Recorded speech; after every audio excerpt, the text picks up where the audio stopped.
Hi, my name is Kole Vogel, and I'm an automotive repair instructor here at Southwestern Community College. I have a few students I would like to take the time to recognize for their outstanding performance in the classroom as well as in the shop. These students were selected for a number of reasons, including attitude, attendance, willingness to learn, and many others. I have selected Wyatt Vasey for most employable student. Wyatt is somebody you can count on. He has excellent attendance and punctuality. He's hardworking, a self-starter, and a very good problem solver. He has a lot of potential in the automotive field. Congratulations, Wyatt.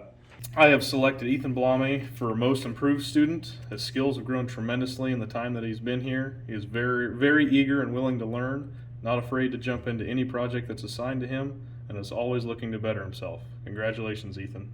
I've nominated Elliot Cooney for outstanding student. He has a ton of natural ability, performs very well inside the classroom and the lab. He's respectful and humble and willing to jump in and help others at any time.